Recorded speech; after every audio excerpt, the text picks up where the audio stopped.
তো আজকে আমাদের নর্থ আমেরিকা হলো আজকে অক্ষয় তৃতীয়া, এবং মায়াপুর এবং ইন্ডিয়াতে বাংলাদেশে আগামীকাল। তো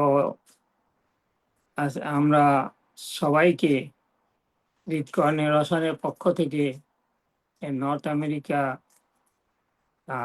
অক্ষয় তৃতীয়ার প্রীতি এবং শুভেচ্ছা জানাচ্ছি, এবং বাংলাদেশ মায়াপুর যারা রয়েছেন তাদেরকে আগাম অক্ষয় তৃতীয়ার প্রীতি শুভেচ্ছা জানাচ্ছি। তো অক্ষয় তৃতীয়া হচ্ছে একটা বিশেষ তিথি।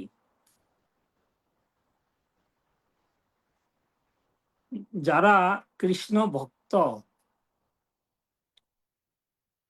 শাস্ত্রে বলা হয়েছে যেমন অক্ষয় তৃতীয়া যে কোনো শুভ কর্ম করলে সেটা ক্ষয় হয় না, ঠিক তেমনি ভাবে ছিল প্রভুপাদ আমাদেরকে যে কৃষ্ণ ভাবনাময় উজ্জীবিত করেছেন, সারা পৃথিবীতে কৃষ্ণ ভাবনাময় প্রচার করেছেন, এবং আমরা যারা এই কৃষ্ণ ভাবনায় পতাকা তলে এসেছি,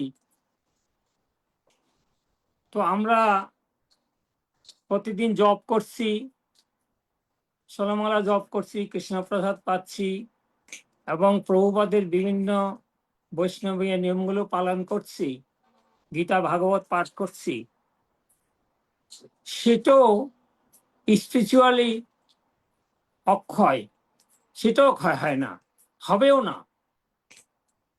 এবং আজকের অক্ষয় তৃতীয়া যেমন বলা হয় আজকে একটা শুভ দিন, আজকে এটা করলে, আজকের অক্ষয় তৃতীয়া দিন করলে এটা কোনোদিন ক্ষয় হবে না, কিন্তু আমাদের শ্রীমদ্ ভাগবতম, শ্রীমদ্ ভগবত গীতা, চৈতন্য চরিতামৃত, চৈতন্য ভাগবত এবং মহাজনেরা বলছেন যে আমরা আমাদের কৃষ্ণ ভাবনাময় জীবনে আমরা যাই করছি সেটাও ক্ষয় হবে না, আনটিল যতক্ষণ পর্যন্ত আমরা সঠিকভাবে আমাদের নিয়ম পালনগুলো, গুরুর আদেশ আমরা সঠিকভাবে পালন করতে সমর্থ হব এবং পালন করে যাব। গুরুর আজ্ঞা, নরোত্তম দাস ঠাকুর বলেছেন যে যে গুরুমুখ পদ্ম বাক্য চিত্তেতে করিয়া ঐক্য, আর না করিয়া মনে আশা। সুতরাং সেই হিসাবে আমাদের এই কৃষ্ণ ভাবনাময় চেতনা কখনো ক্ষয় হবে না। তবে বিশেষভাবে এই অক্ষয় তৃতীয়া সবাই পালন করে, হ্যাঁ, কিবা ভক্ত কিবা অভক্ত সবাই এটাকে বিশেষভাবে গুরুত্ব দেয়। ও আজকে যদি আমরা এই তৃতীয়া এই অক্ষয় তৃতীয়া পালন করি তাহলে এটা বিশেষভাবে কি হবে, অক্ষয় হয়ে থাকবে। এবং এই অক্ষয় তৃতীয়া গুরুত্ব অপরিসীম সবাই মনে করে, এবং শাস্ত্র বিভিন্ন রকম এটার উদাহরণ রয়েছে। সেই হিসাবে শাস্ত্রে বলা হয়েছে যে 4টা বিশেষ মাসের প্রথম অবস্থা, প্রথম দিন, যেমন বৈশাখ মাস পুরা মাসেই হচ্ছে শুভ, পালন করতে পারলে যারা ভক্ত যারা অভক্ত তারা সবাই সেটা পালন করতে পারলে শুভ। তারপরে কার্তিক মাস, তারপরে বিজয়া দশমী প্রথম দিন, যেদিন বিজয়া দশমী হয়, বৈশাখ মাস, কার্তিক মাস, বিজয়া দশমী আর এই অক্ষয় তৃতীয়া, এই 4টা মাসের প্রথম দিন সবাই পালন করলে সেটা সবচেয়ে শুভ, এবং শাস্ত্রের নির্দেশে সেটা সবাই পালন করে থাকে। আজকে আলোচনায় আমি অক্ষয় তৃতীয়ার অনেকগুলো গুরুত্বপূর্ণ বিষয় আছে। এই অক্ষয় তৃতীয়াতে কি কি হয়েছিল, এই অক্ষয় তৃতীয়াতে কি কি শুভকর্ম হয়েছিল, এটার অনেকগুলো গুরুত্বপূর্ণ বিষয় আলোচনা আছে। আমি যতটুকু সময় পাবো আলোচনার বিষয়গুলো আমি তুলে ধরার চেষ্টা করব। তো প্রথমে আমি ভগবান শ্রীকৃষ্ণের গীতায় অর্জুনকে গীতার প্রথম অধ্যায় থেকে শুরু করে অষ্টাদশ অধ্যায় পর্যন্ত এসে যে উপদেশগুলি দিয়েছিলেন, আমি অষ্টাদশ অধ্যায়ের মুখ্য যুগে 72 নম্বর শ্লোকে ভগবান শ্রীকৃষ্ণ অর্জুনকে বলেছেন। তো আমি এই হৃৎকর্ণ রসায়নের ভক্তদের কল্যাণার্থে এবং যারা শ্রোতাবৃন্দ আছেন তাদের কল্যাণার্থে এই অক্ষয় তৃতীয়ার শুভ লগ্নে এই ভগবান শ্রীকৃষ্ণের এই শ্লোকটাকে স্মরণ করে আমি এই অক্ষয় তৃতীয়া আলোচনা শুরু করব এবং আমি শেষ করব শ্রীমদ্ ভাগবতমের দশম স্কন্ধে ভগবানের আরেকটা বাণী দিয়ে। তা আমার শুরু হবে ভগবানের বাণী দিয়ে ভাগবত গীতা থেকে, এবং আমি শেষ করব চন্দন যাত্রা এবং ভাগবতমের দশম স্কন্ধে দশম অধ্যায়ের 33 নম্বর অধ্যায়ের 36 নম্বর শ্লোক দিয়ে। তো 72 নম্বর শ্লোকে ভগবান শ্রীকৃষ্ণ গীতায় অর্জুনকে বলছেন, কচ্চিৎ এতৎশ্রুতম পার্থ ত্বয়াগ্রেণ চেতসা কচ্চিৎ জ্ঞানসমহং প্রণস্তন্তে ধনঞ্জয়। কচ্চিৎ এতৎ শ্রুতম পার্থ ত্বয়া একাগ্রেণ চেতসা কচ্চিৎ অজ্ঞানসমূহ প্রণস্তন্তে ধনঞ্জয়। হে পার্থ, হে ধনঞ্জয়, তুমি একাগ্র চিত্তে এই গীতা শ্রবণ করেছ কি? তোমার অজ্ঞানজনিত মোহ বিদূরিত হয়েছে কি? এই যে আমি তোমাকে গীতার 18টা অধ্যায় বিভিন্ন রকম যোগের কথা বলেছি, জ্ঞানের কথা বলেছি, বিভিন্ন বিভূতির কথা আমার বলেছি। তো এই সব কথা আমি তোমাকে বিভিন্নভাবে বলেছি, তাতে কি তোমার মোহ, তোমার অজ্ঞান এইসব কিছু কি বিদূরিত হয়েছে? তখন অর্জুন কি উত্তর দিয়েছেন? অর্জুন বলেছেন, অর্জুন বলেছেন কি, নষ্ট মোহ স্মৃতি লব্ধা তৎপ্রসাদাৎ ময়াচ্যুত স্মিতহস্মি গত সন্দেহ করিষ্যে বচনং তব। অর্জুন বলছেন, হে অচ্যুত, তোমার কৃপায় আমার মোহ দূর হয়েছে এবং আমি স্মৃতি লাভ করেছি, আমার সমস্ত সন্দেহ দূর হয়েছে এবং যথাজ্ঞানে অবস্থিত হয়েছি। এখন আমি তোমার আদেশ পালন করব। এবং তখন কৃষ্ণ কি বলছেন? তখন বলছেন কৃষ্ণ, সর্বধর্মান পরিত্যজ্য মামেকং শরণং ব্রজ অহং তাং সর্বপাপভ্য মোক্ষয়িষ্যামি মা শুচ।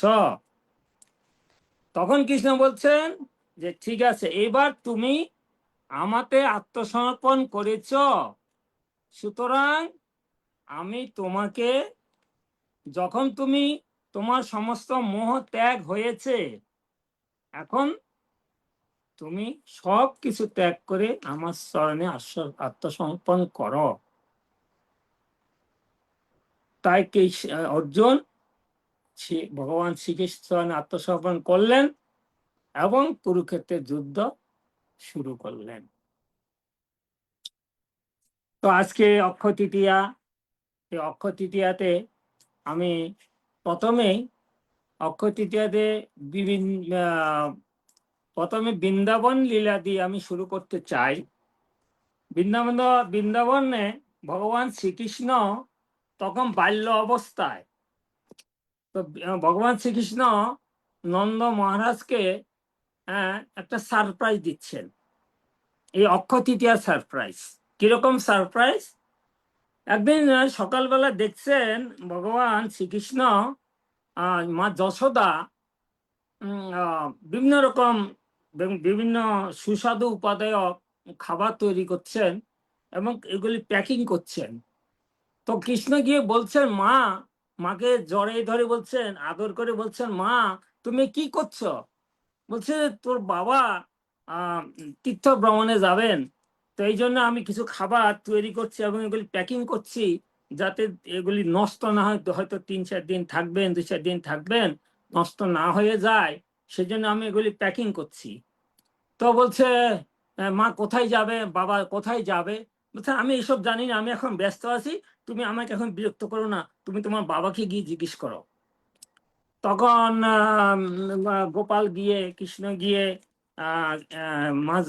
নন্দ মহারাজকে জিজ্ঞেস করছেন, বাবা বাবা মা তোমার জন্য অনেক সুস্বাদু খাবার তৈরি করছে, প্যাকিং করছে, হ্যাঁ মা খুব ব্যস্ত, তুমি নাকি কোথায় যাচ্ছ? মাকে জিজ্ঞেস করলাম, মা বলছে মা ব্যস্ত, বলতে পারবে না। তুমি কোথায় যাচ্ছ বাবা? বলছে আমি কালকে আহ এই আজকে আমি এতে যাব, প্রয়াগ যাব। প্রয়াগ, অনেক মানুষ প্রয়াগে যায় মানে স্নান করতে, ওখানে গেলে পাপ দূর হয়, সেখানে আমি যাব। বলছে বাবা ঠিক আছে যাও, প্রয়াগে যাওয়া তো ভালো কথা, তবে তুমি আজকে যেও না, তুমি কালকে যেও, কালকে তো অক্ষয় তৃতীয়া, তো তুমি কালকে প্রয়াগে যেও। তো নন্দ বলছে ও ভালো কথা, ঠিক আছে আমি কালকে যাব। তো নন্দ মহারাজ পরের দিন ব্রাহ্ম মুহূর্তে উঠে, তো মানে নন্দ মহারাজের একটা সরোবর ছিল, এটা বলছে পবন সরোবর। তখন উনি প্রতিদিন ওই পবন সরোবরে ব্রহ্ম মুহূর্তে উঠে স্নান করেন। হ্যাঁ, এই যে নন্দ মহারাজের জন্য একটা পবন সরোবর, যশোদা মায়ের জন্য আর একটা সরোবর আছে, ললিতা সরোবর, এবং বিভিন্ন রকমের সরোবর আছে। তারা তো, নন্দ মহারাজ ব্রজের রাজা, যশোদা মাতা ব্রজের রানী, তো তাদের জন্য স্পেশাল সরোবর আছে। তো নন্দ মহারাজ মানে ব্রহ্ম মুহূর্তে উঠে যখন সরোবরে স্নান করতে গেছে, পবন সরোবরে, তখন দেখেন যে কোনো একজন ব্যক্তি সে পবন সরোবরে স্নান করে উঠে, তিনি পাড়ে উঠে তারপরে সুন্দর ড্রেস, পাগড়ি এবং সুন্দর ড্রেস পরে তারপরে আবার উপরে উঠে ধুলায় গড়াগড়ি দিচ্ছেন। তখন নন্দ মহারাজ দেখে খুব আশ্চর্য হয়ে গেল, আরে এই লোকটা এখানে স্নান করলো, তারপরে এত সুন্দর ড্রেস পরে মাথায় পাগড়ি, আবার মানে মাটিতে গড়াগড়ি দিচ্ছে। তখন নন্দ মহারাজ মানে গিয়ে জিজ্ঞেস করলো, প্রণাম করে বলছে আপনি কে? বলছে আমি প্রয়াগরাজ। তা আপনি কি করছেন? বলছে আমি এই যে পবন সরোবরে স্নান করলাম, হ্যাঁ তারপরে এখানে গড়াগড়ি দিলাম। কেন, কি হচ্ছে, কি ব্যাপারটা কি? বলছেন যে দেখুন, আমি তো প্রয়াগরাজ, আমার প্রয়াগে এসে লক্ষ লক্ষ মানুষ স্নান করে এবং স্নান করে তাদের অনেক পাপ আমার এখানে রেখে যায়, তো আমি এই পাপ সহ্য করতে পারি না, সেই জন্য আমি এসে এই পবন সরোবরে স্নান করে আমার এই পাপগুলো এখানে মুছে গেলাম। আর এই বৃন্দাবনের ধুলি, হ্যাঁ কৃষ্ণ বলরাম, হ্যাঁ তাদের ধুলি অনেক পবিত্র, বৃন্দাবনের ধুলি অনেক পবিত্র, সেই ধুলি আমি ধেয়ে মাখলাম, মেখে আমি আবার সেই মানে প্রয়াগে ফিরে যাব। তাহলে যারা পাপী লোকেরা এসে আমার এখানে স্নান করবে, যাতে আমার শরীর পাপে জর্জরিত না হয়। তো নন্দ মহারাজ খুব আশ্চর্যিত হলেন। তারপরে তিনি আরেকটু আগিয়ে গেলেন, দেখলেন যে অনেকগুলো সুন্দর সুন্দর মহিলারা সেখানে স্নান করছেন, স্নান করে আবার উপরে উঠে খুব সুন্দর ড্রেস পরছেন, আবার তারা গড়াগড়ি দিচ্ছেন। তখন সেখানে তাদেরকে জিজ্ঞেস করলেন, আপনারা এখানে কি করছেন, আপনারা কে? তখন কে বলছে আমি গঙ্গা, কে বলে আমি যমুনা, আমি সরস্বতী। হ্যাঁ, গঙ্গা যমুনা সরস্বতী ত্রিবেণী, এইভাবে তারা তাদের পরিচয় দিলেন। এইসব পরিচয় দিয়ে নন্দ মহারাজ আরো বেশি আচ্ছান্বিত হলেন। তখন তিনি পবন সরোবরে স্নান টান করে তারপরে আসছেন ফিরে। তখন কৃষ্ণ জিজ্ঞেস করছেন, বাবা তুমি প্রয়াগে যাবে না? বলছে না লালা, কেন যাবে না? বাবা, আজকে তো অক্ষয় তৃতীয়া, আমার অক্ষয় তৃতীয়া প্রয়াগের স্নান সম্পন্ন হয়ে গেছে। তো এই থেকে আমরা কি শিক্ষা পেলাম? ভগবান শ্রীকৃষ্ণ তিনি ছোট অবস্থায় হয়েও তিনি তার বাবাকে শিক্ষা দিলেন যে অক্ষয় তৃতীয়া কত তাৎপর্যপূর্ণ। যে অক্ষয় তৃতীয়াতে আহ প্রয়াগে নন্দ মহারাজকে যেতে হলো না, কারণ প্রয়াগরাজ নিজেই শুদ্ধ হওয়ার জন্য তিনি বৃন্দাবনে আসেন। আমি পরবর্তী পয়েন্টে আলোচনা করব এই অক্ষয় তৃতীয়ার দিন পরশুরামের জন্ম হয়েছিল।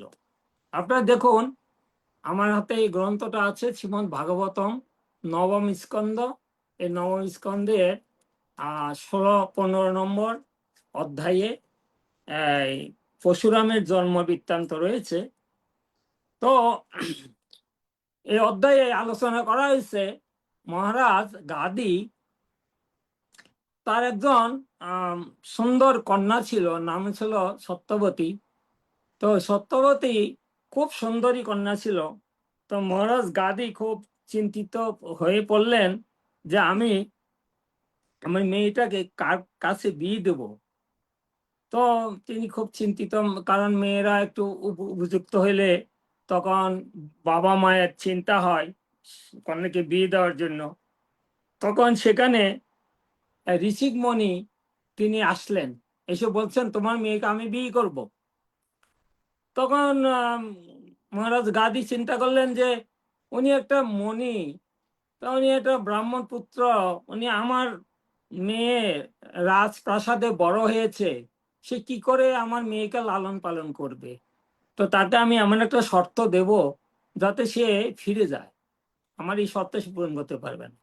তখন বলছে যে ঠিক আছে, আপনি তো আমার মেয়েকে বিয়ে করতে হয়, তাহলে 1000 ঘোড়া আমাকে উপহার দিতে হবে, আমার মেয়েকে উপহার দিতে হবে, এবং সেই ঘোড়াগুলো হতে হবে এক কান কালো এক কান সাদা, এরকম 1000 ঘোড়া দিতে হবে। তখন ঋষিমণি বললেন ওকে, আমি সেটা দেব। তখন ঋষিমণি বরুণ দেবকে স্মরণ করলেন ধ্যানের দ্বারা, এবং বরুণ দেবকে বললেন আমাকে তুমি এই ধরনের 1000 ঘোড়া প্রদান করো। এবং বরুণ দেব ঋষিকমণিকে 1000 ঘোড়া দান করলেন, এবং ঋষিকমণি মহারাজ গাদির কাছে নিয়ে আসলেন সে 1000 ঘোড়া। মহারাজ গাদি অবাক হয়ে গেলেন এই 1000 ঘোড়া পেয়ে, এবং সত্যবতীকে তার কাছে তার সাথে বিয়ে দিলেন। বিয়ে দেওয়ার পরে এখন ঋষিকমণি তিনি একটা যজ্ঞ করলেন, যজ্ঞ করে তিনি পায়েস সরু রান্না করলেন, রান্না করে তিনি করলেন তার স্ত্রীকে দিবেন, তার ঘরে সন্তান হবে এবং ব্রাহ্মণ সন্তান জন্মগ্রহণ করবে। তো গাদি সত্যবতীর মা সে ভাবলো যে আমার তো কোনো পুত্র সন্তান নেই, তো আমি যদি সত্যবতীকে বলি ওর স্বামীকে বলার জন্য, তাহলে আমারও হয়তো একটা পুত্র সন্তান হবে। তখন সত্যবতীকে বলছে দেখ তোর স্বামীকে বল আমার জন্য একটা পায়েসের পাত্র করতে। তখন সত্যবতী বলছে স্বামীকে বলার পরে স্বামী তো দুটো পাত্র, শাশুড়ির জন্য একটা, সত্যবতীর জন্য একটা। তো শাশুড়ির জন্য একটা পাত্র উনি করলেন, সেটা হচ্ছে ক্ষত্রিয়, তার ঘরে যেন ক্ষত্রিয় সন্তান হয়, আর সত্যবতীর ঘরে যেন ব্রাহ্মণ সন্তান হয়। তো দুটো পাত্র দুজনের জন্য করে গেলেন, বলছে এটা তুমি গ্রহণ করবা, এটা তোমার মাকে দেবা। তখন উনি স্নান করতে গেছেন, গঙ্গাতে স্নান করতে গেছেন। এর মধ্যে সত্যবতীর মা এসে বলছে যে সত্যবতীর মা ভাবছেন যে মেয়েটা মনে হয় খুব উৎকৃষ্ট হবে, আর আমারটা মনে হয় যেহেতু ওর মানে স্বামী ওর জন্য বানিয়েছে এটা ভালো হবে। তো বলছে তোরটা আমাকে দে, আমারটা তুই নে। তো এইভাবে মানে উলট পালট করেছে, আদান প্রদান করেছে। তো যখন তারা পায়েস পেয়েছে তখন ঋষিকমণি স্নান করে এসে দেখছে যে সত্যবতীর মানে শরীর থেকে জুতি বেরোচ্ছে। তখন ঋষিকমণি বুঝতে পেরেছে কি কি হয়েছে ঘটনা। তখন বলছে, দেখো এই ব্যাপার, মা এরকম বলেছে, আমারটা মাকে দিয়েছি, মারটা তুমি তো ঠিক করোনি, তুমি ভুল করে ফেলেছ। এখন তোমার ঘরে সত্যের সন্তান হবে আর তোমার মার ঘরে হবে ব্রাহ্মণ সন্তান। তখন সত্যবতী অনুরোধ করলো যে দেখো, তুমি এটাকে একটু মন্ত্রের দ্বারা কিছু একটা করে দাও, পরিবর্তন করতে পারো কিনা।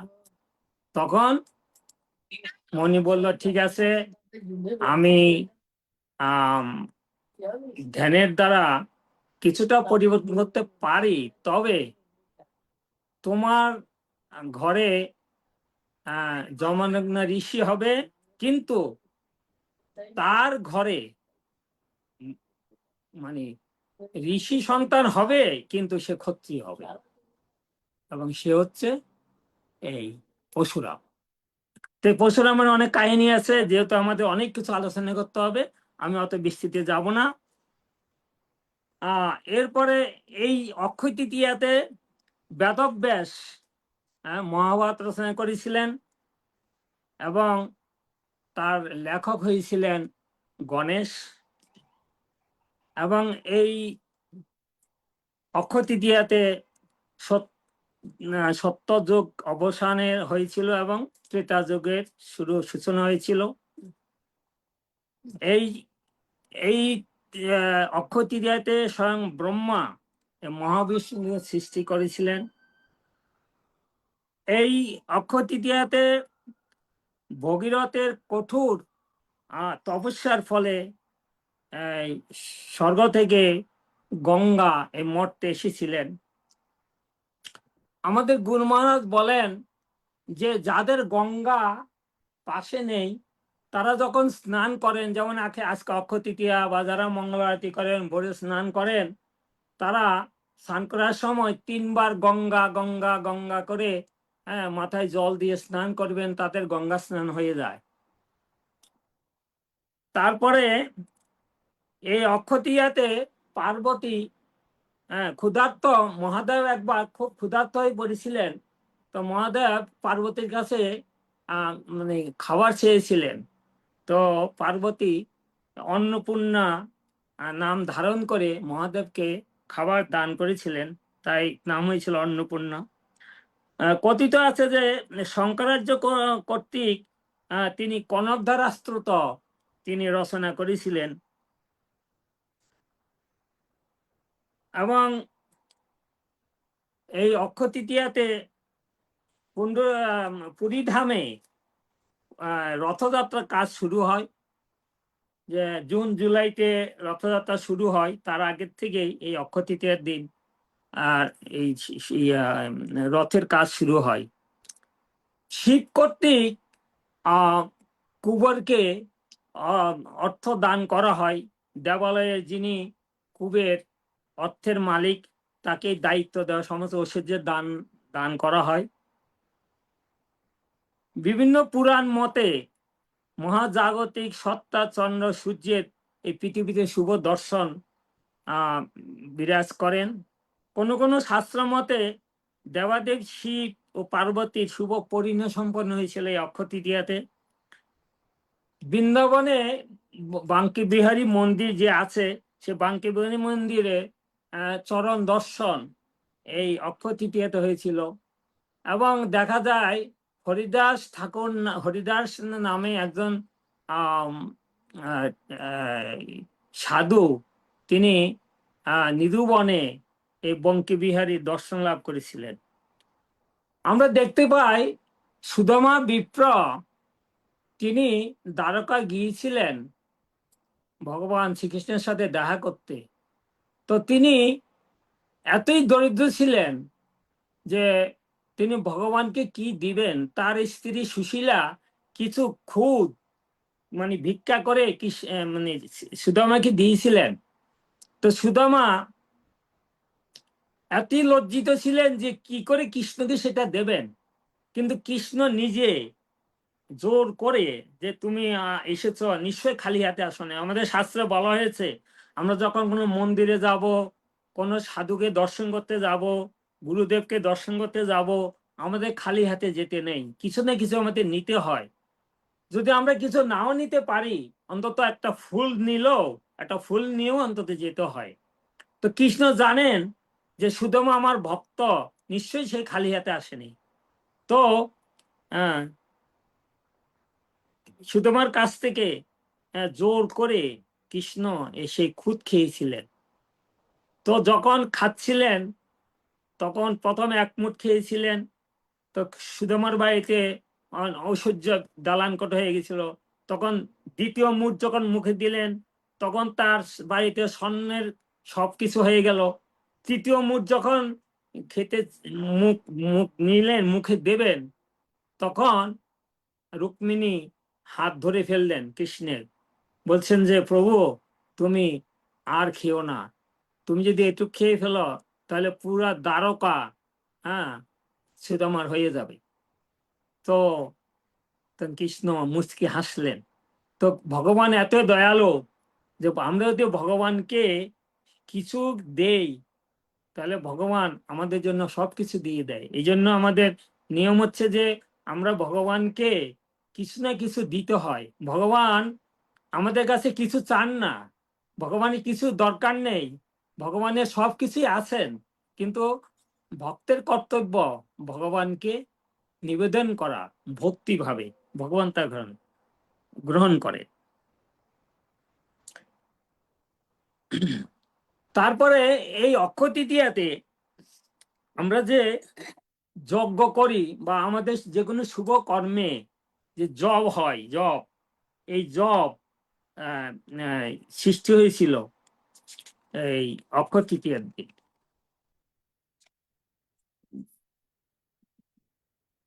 এই অক্ষয় তৃতীয়াতে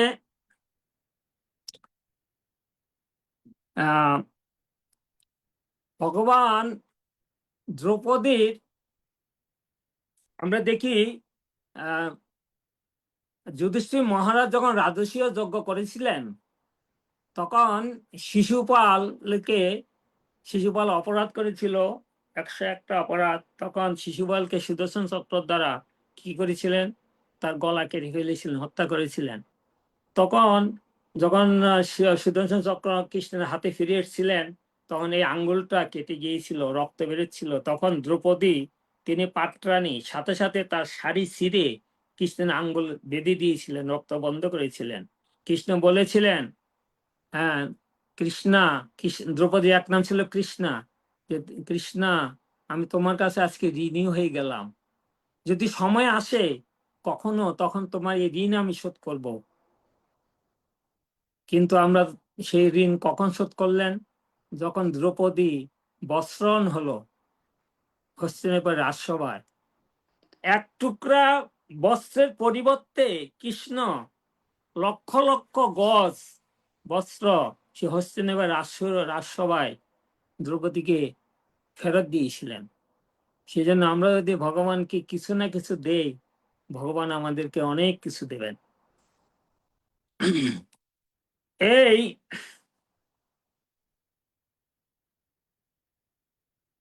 অক্ষয় তৃতীয়াতে ভগবান শ্রীকৃষ্ণ যমুনায় ছদ্মবেশে গোপীদেরকে যমুনা পার করেছিলেন। এই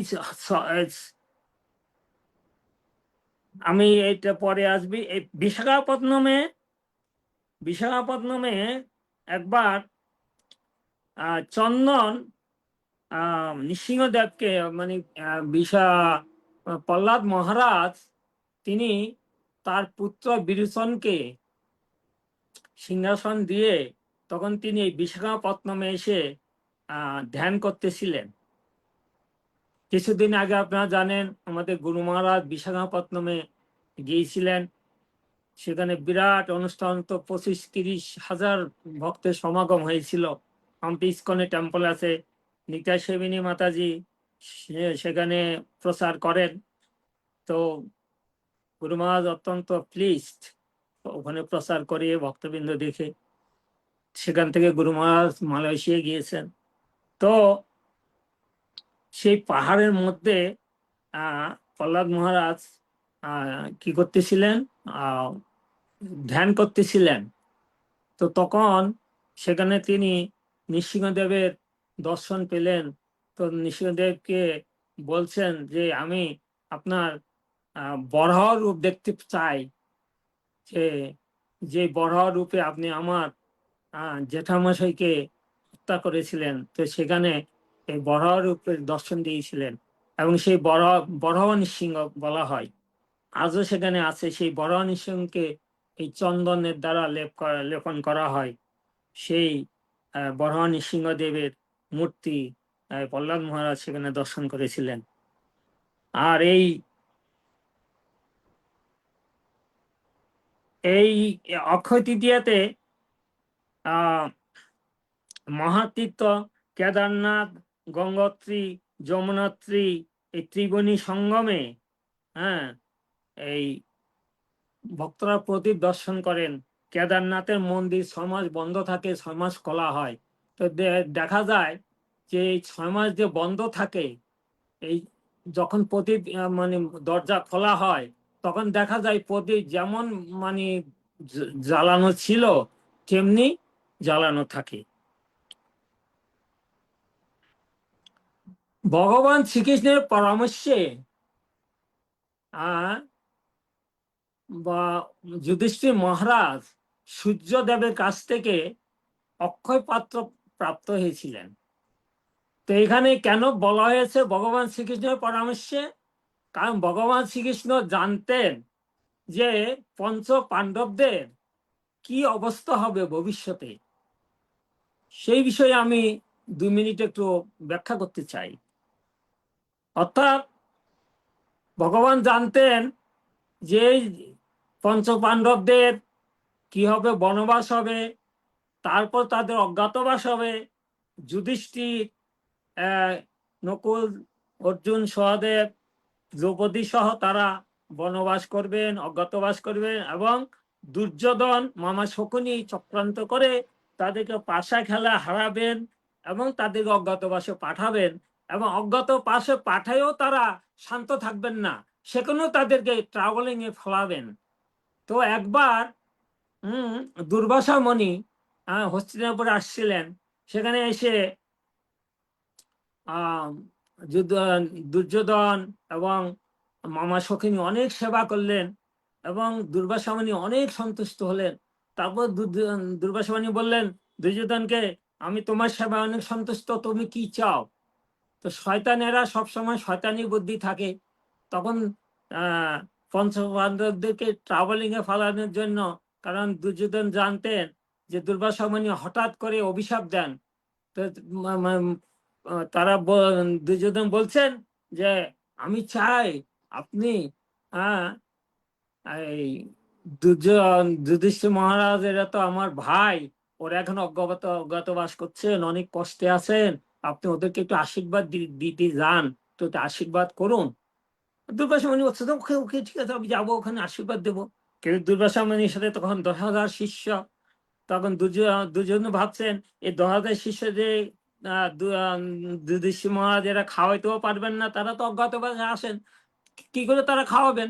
তখন দুর্বাসা মুনি তাদের খাওয়া দিতে পারবেন না যুধিষ্ঠির মহারাজ, আর দুর্বাসা মুনি তাদেরকে অভিশাপ দিবেন, তারা ধ্বংস হয়ে যাবে। এই ছিল দুর্যোধনের অভিলাষ। আর দুর্বাসা মুনি বলছেন তো আসতো, আমি সেখানে যাব। কিন্তু ভগবান শ্রীকৃষ্ণ তো অন্তর্যামী, তিনি আগে ভাগেই অ্যারেঞ্জমেন্ট করে রেখেছেন। তো দুর্বাসা মুনি সেখানে গেছেন। ওই অক্ষয় পাত্রের বৈশিষ্ট্য হলো ওখানে লক্ষ লক্ষ লোক গেল, দ্রৌপদীর না খাওয়া পর্যন্ত দ্রৌপদীর হাতে লক্ষ লক্ষ লোককে সে খাওয়াতে পারবে অক্ষয় পাত্র থেকে। যখন দুর্বাসা মুনি গেলেন, তারপরে যুধিষ্ঠির মহারাজ আপ্যায়ন করলেন, দ্রৌপদীর কাছে খবর দিলেন। যুধিষ্ঠির মহারাজকে বললেন দুর্বাসা, আমি তোমার এখানে দুপুরে ভোজন গ্রহণ করব। তখন যুধিষ্ঠির মহারাজ বললেন, হ্যাঁ ঋষি মনি, আপনি স্নান করে আসুন, আমরা ব্যবস্থা করছি। দ্রৌপদীর কাছে খবর পাঠালেন। দ্রৌপদীর তখন একটা বর ছিল যতক্ষণ তো দ্রৌপদী না খাবে ততক্ষণ তো অক্ষয় পাত্র শেষ হবে না। কিন্তু দ্রৌপদী তো খেয়ে দিয়ে এখন অক্ষয় পাত্র ধুয়ে রেখে দিয়েছেন। এখন তো দ্রৌপদী মাথায় হাত, কি করবেন, কি করে খাওয়াবেন মণিদেরকে? তখন দ্রৌপদী ভগবানকে ডাকছেন, হে জনার্দন, হে মধুসূদন, হ্যাঁ তুমি আমাদেরকে রক্ষা করো। তখন কৃষ্ণ এসে হাজির। কৃষ্ণ বলছে, কি হয়েছে, তুমি আমাকে ডাকছো কেন দ্রৌপদী? বলছে, প্রভু এই অবস্থা, আমাদেরকে তো বিপদে তুমিই রক্ষা করো, আমরা এখন কি করব? দুর্বাসা মুনিরকে আমরা কিভাবে কিভাবে আপ্যায়ন করব? তখন কৃষ্ণ বললেন যে ঠিক আছে, দেখো তোমার ওই অক্ষয় পাত্রের মধ্যে কোনো কণিকা টনিকা কিছু আছে কিনা। বলে, না আমি ধুয়ে রেখেছি, কিছুই নেই। তারপরে একটু খুলে দেখে, খুঁজে টুজে দেখে একটু কণিকা, সামান্য কণিকা ভিজে আছে। তারপরে ওটু কৃষ্ণকে দিল। কৃষ্ণ নিয়ে খেয়ে বলে, আমার একটু জল দাও। জল খেয়ে একটু ঢেকুর দিল। এইদিকে দুর্বাসা মুনি তার ভগবান মানে শিষ্যদেরকে সহ পুকুরে স্নান করতেছে।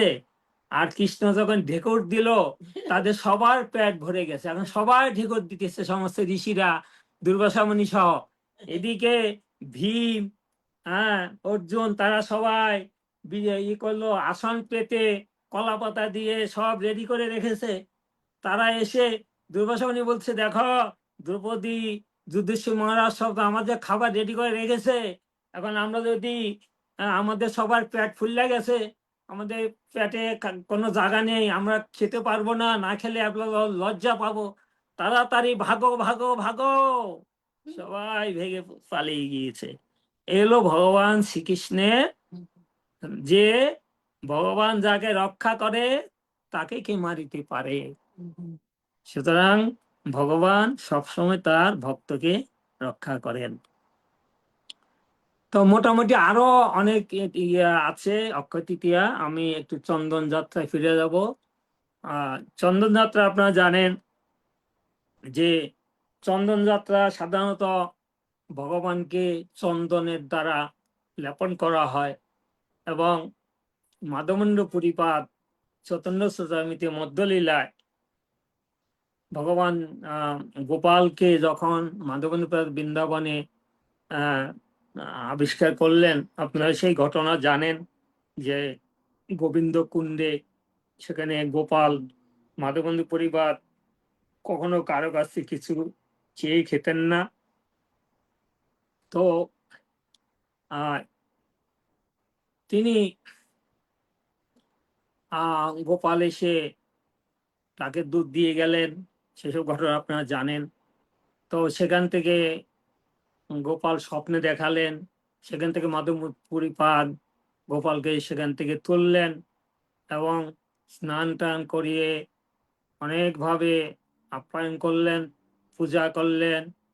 গ্রামবাসীদিকে ডেকে সেখানে সহস্র কলস জল দিয়ে স্নান করালেন, অন্নকূট করলেন। তারপরে একজন ব্রাহ্মণ দিয়ে সেখানে প্রতিষ্ঠা করলেন, গোপালকে প্রতিষ্ঠা করে তারপরে তিনি কি করলেন, যখন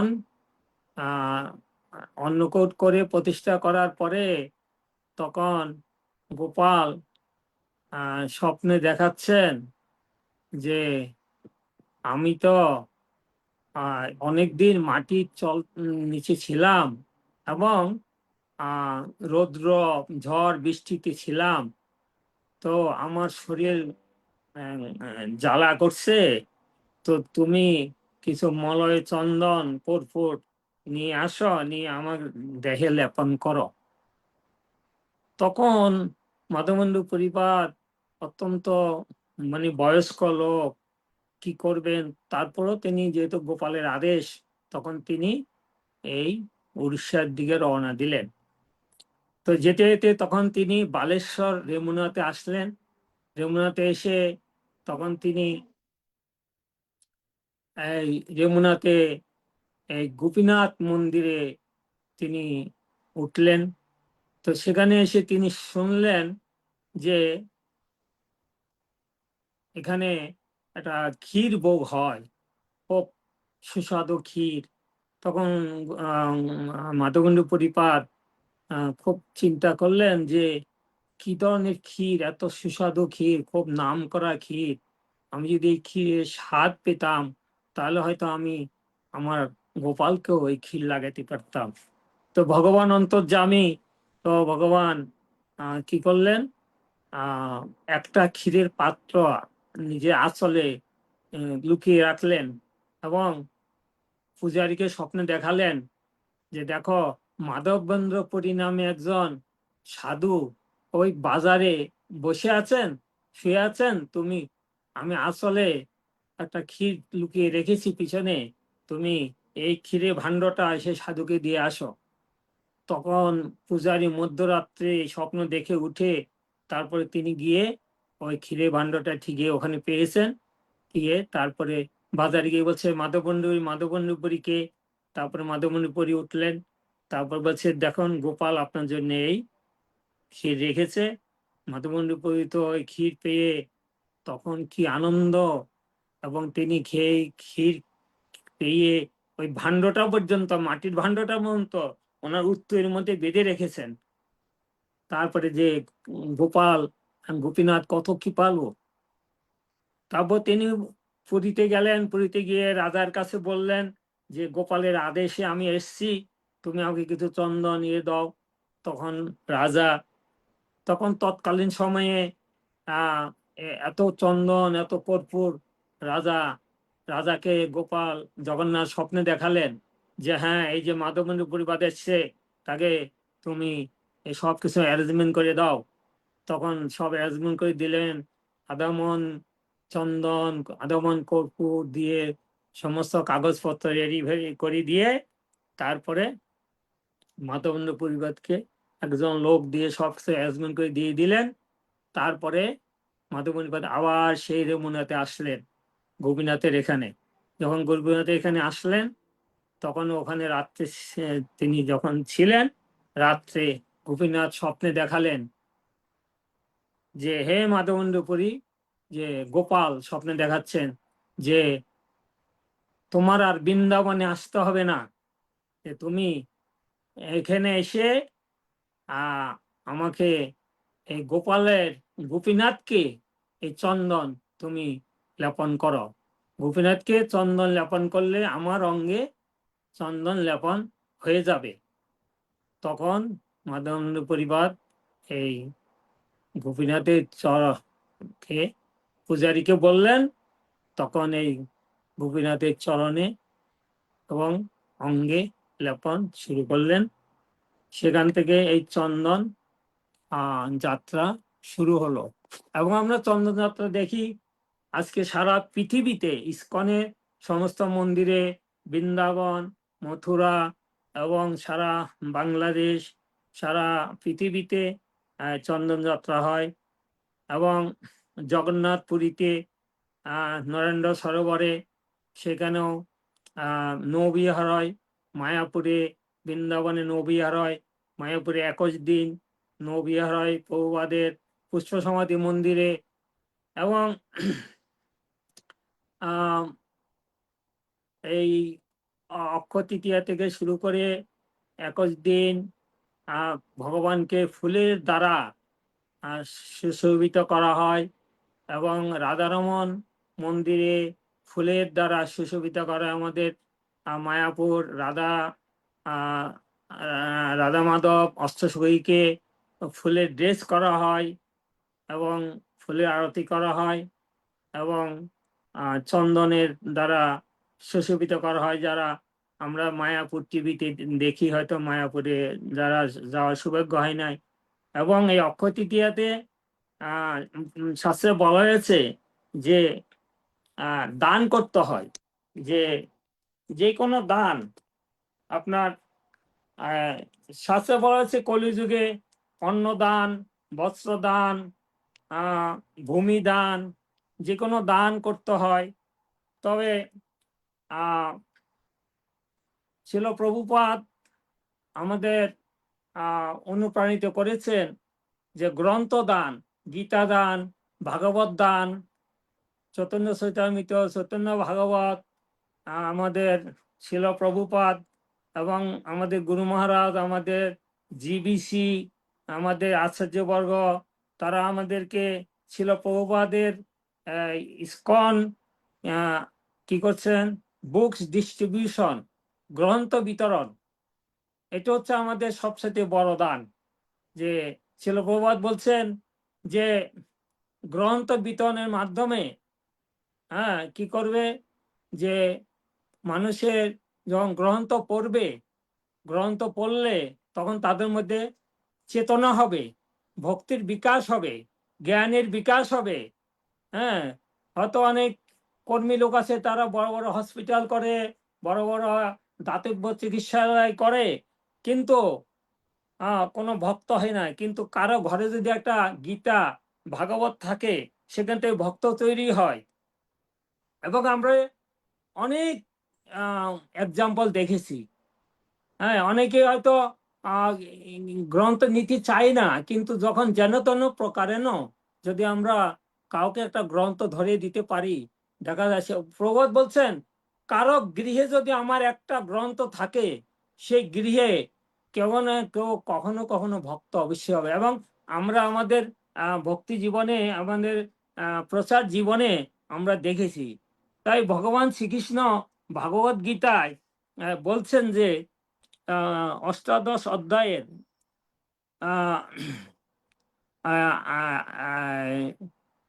5 নম্বর শ্লোকে বলছেন, যজ্ঞ দান তপ কর্ম ন ত্যাজ্যম কার্যমেব তৎ, যজ্ঞ দানং তপ চৈব পাওয়ানি মনীষিণম। যজ্ঞদান, যজ্ঞ দান ও তপস্যা ত্যায্য নয়, তা অবশ্যই করা কর্তব্য। যজ্ঞ দান ও তপস্যা মনীষীদের পর্যন্ত পবিত্র করে। অর্থাৎ আপনি যখন কাউকে গ্রন্থ বিতরণ করবেন, গীতা দান করবেন, ভাগবত দান করবেন, চৈতন্য চৈতামৃত, চৈতন্য ভাগবত গ্রন্থ বিতরণ করবেন, তখন এই গ্রন্থ পড়লে তাদের দেহ মন পবিত্র হবে, তখন তারা ভক্ত পরিণত হবে। আমি আমার প্রচার জীবনে দেখেছি যে একজন ভক্ত, যে মনপুরাতে, আমি মনপুরা যখন আমি প্রচার করেছি 82-তে আমি গিয়েছিলাম, একটা ভক্ত দেখছি যে আমার সাথে অনেক তর্ক করেছে, এই গ্রন্থ পড়ে কি হবে, গীতা পড়ে কি হবে। তখন আমি, সে আমার অনেক জুনিয়র, আমি বলছি, দেখো নির্মল, তুমি এই প্রভুবাদী গীতাটা একটু রাখো, সামান্য কিছু প্রণামী দাও, যাই দিবা দাও। তখন সে আমাকে মাত্র 20 টাকা দিল, ঠিক আছে রাখো, তোমার ঘরে রেখে দাও, যদি সময় পারাও পড়ো। তারপর আমি 2005-এ যখন বাংলাদেশে গেলাম, তখন দেখলাম সে আমার গুরু মহারাজ থেকে দীক্ষা নিয়েছে, এবং সে ঢাকা মন্দিরে এবং সে নামহট্ট করেছে। আজকে বাংলাদেশ মনপুরাতে নামহট্ট হয়েছে, জগন্নাথ মন্দির হয়েছে, এবং সে তার দ্বারা আরো অনেক ভক্ত হয়েছে। কিন্তু একসময় সে এই পড়তে চাইতো না, সে বলছে না গীতা পড়ে কি হবে, কিন্তু আমি গীতাটা দিয়ে আসছি, এখন সে ইসকনে ভক্ত। ঠিক সেইভাবে আমাদের কাউকে না কাউকে যদি প্রভুপাদ বলছেন, কারো ঘরে যদি গীতা থাকে, ভাগবত থাকে, সে একদিন একদিন ভক্ত হবে। সেই জন্য এই অক্ষয় তৃতীয়াতে আমরা যদি কাউকে গ্রন্থ ধরে দিতে পারি, যদি এখন কেউ না নিতে চায়, সংকল্প করতে পারে। কমলাবতী বাবু এই অক্ষয় তৃতীয়া উপলক্ষে উনি একটা লেকচার দিয়েছিলেন, আমি দেখেছিলাম। সেখানে তিনি বলছেন যে আপনারা প্রতিজ্ঞা করতে পারেন, সংকল্প করতে পারেন, যে সংকল্প করলে এখন না দেন, এখন না নেন, বা পরে নিতে পারেন। এবং সামনে এখন তো ভাদ্র পূর্ণিমা আসতেছে, শ্রাবণ মাসে, সে ভাদ্র পূর্ণিমাতে করতে পারেন। এবং গীতা জয়ন্তী আসতেছে, গীতা জয়ন্তীতে আপনারা গ্রন্থ স্পন্সর করতে পারেন। এখন সংকল্প করে রাখুন। যেমন নন্দ মহারাজ যখন ভগবান শ্রীকৃষ্ণ জন্মগ্রহণ করেছিলেন, তখন নন্দ মহারাজ সংকল্প করেছিলেন যে আমি 60,000 গাভী দান করব। তখন পারেন নাই, কিন্তু পরবর্তীতে করেছেন। তো আমার মনে হয় সময় প্রায় শেষ। আমি ভাগবতমের একটা শ্লোক দিয়ে আমি শেষ করব, মনে নিব আমার সময় শেষ, রাইট? ওকে, আমি হ্যাঁ বলুন। ভাগবতমের দশমী স্কন্ধের 33 অধ্যায়ের 36 নম্বর শ্লোক দিয়ে আমি প্রথমেই বলেছিলাম আমি গীতার শ্লোক দিয়ে শুরু করব, এই অক্ষয় তৃতীয়া, এবং ভাগবতমের শ্লোক দিয়ে শেষ করব, এবং আমি ভাগবতমের শ্লোক দিয়ে আমি শেষ করব। ভগবান দশমী স্কন্ধের 33 অধ্যায়ের 36 নম্বর শ্লোকে ভগবান বলেছেন, কি বলেছেন ভগবান? যে অনুগ্রহায় ভক্তানাং মানসিং দেহাশ্রিতম ভজতে তদিশ্রী ক্রিয়া যস্যুত তৎপর ভবেত। অর্থাৎ আমি যে পূর্ণ লীলা বিলাস করি মনুষ্য দেহ লাভ করে শুধু ভক্তদের অনুগ্রহ করার জন্য, কেবল আমার ক্রিয়াকর্ম শ্রবণ করে আমার সেবায় যুক্ত হন। অর্থাৎ হ্যাঁ, আমি এই পৃথিবীতে মনুষ্য দেহ ধারণ করে কি করি? লীলা বিলাস করি, এবং আমার এই লীলা বিলাস কি করে? দর্শন করে, শ্রবণ করে, এবং সে ভজনের মাধ্যমে কি করে? ভজতে তাদিশ্রী ক্রিয়া যাশ্রুতা তৎপর ভবেত। তদ অনুগ্রহাৎ, আমি অনুগ্রহ করে কি করি? মনুষ্য দেহ ধারণ করি। কিসের জন্য? ভজ অনুগ্রহ করার জন্য। কাদেরকে অনুগ্রহ করব? ভক্তদেরকে। এবং সেই অনুগ্রহের পরে কি করে? ভক্তরা ভজনা করে, সেই ভজনার ফলে আমার লীলা বিলাস বুঝতে পারে এবং আমার সেবায় যুক্ত হয়, এবং সেই যুক্ত হওয়ার ফলে তারা আমার কি করে? ভক্ত হইতে সক্ষম হয়। ভাগবতমের দশমী স্কন্ধে ভগবান এই কথা বলেছেন। সুতরাং আমাদের উচিত ভগবানের ভক্ত হওয়া। ভগবান বলছেন, আমার ভক্ত হও, মন মনা ভব মদ ভক্ত মদ জাতি মাং নমস্কুরু। আমার ভক্ত হও, আমার কথা শ্রবণ করো, আমাকে নমস্কার করো, তাহলে আমার কাছে ফিরে আসতে পারবে। হরে কৃষ্ণ কৃষ্ণ কৃষ্ণ হরে হরে, হরে রাম রাম রাম হরে হরে। অক্ষয় তৃতীয়া মহামহোৎসব কি আপনাদের সবার জীবনে অক্ষয় তৃতীয়া অক্ষয় হয়ে থাকুক। হৃৎকর্ণ রসায়নের ভক্তবৃন্দদের জীবনে অক্ষয় তৃতীয়া অক্ষয় হয়ে থাকুক।